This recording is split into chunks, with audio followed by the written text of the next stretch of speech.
हज के 5 दिन हैं। हज के कितने दिन हैं?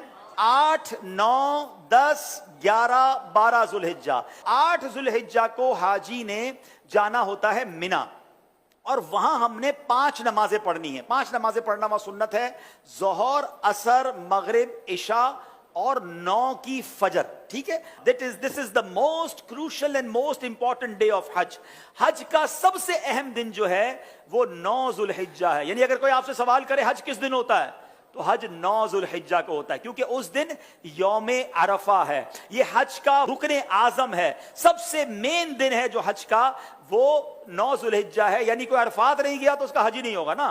तो हज का जो मेन दिन है वो अरफात का दिन है। पूरा दिन अरफात में गुजारना है। जब गुरूब आफ्ताब का यकीन हो जाए कि जनाब मगरिब का वक्त हो गया, गुरूब आफ्ताब हो गया, अब सारे हाजी आएंगे मुजदलिफा। ठीक है, अब जब आप मुजदलिफा पहुंचेंगे तो मुजदलिफा में मगरिब और इशा मिलाकर पढ़नी है।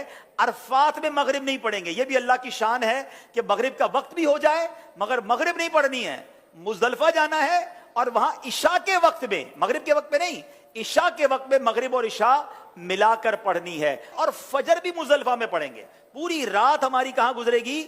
मुजदलिफा में। अब जो सुबह आएगी, कौन सी सुबह होगी? कौन सी सुबह होगी? 10 की। 10 तारीख को क्या होता है? क्या होता है? हाँ, सारी दुनिया बकरा ईद मनाती है, मगर खुदा की कसम जो आज ही ईद मनाता है ना, मैला कुचैला है, बाल बिखरे हुए हैं, मतलब नींद भी नहीं हुई है, मगर खुदा की कसम वो जो ईद का मजा है, वो जो थकन का मजा है, वो जो सुरूर है, वो दुनिया की किसी और चीज में नहीं है। अल्लाह हमें हर साल ऐसी ईद नसीब फरमाए। अब रात को कंकरियां ढूंढ लेनी है।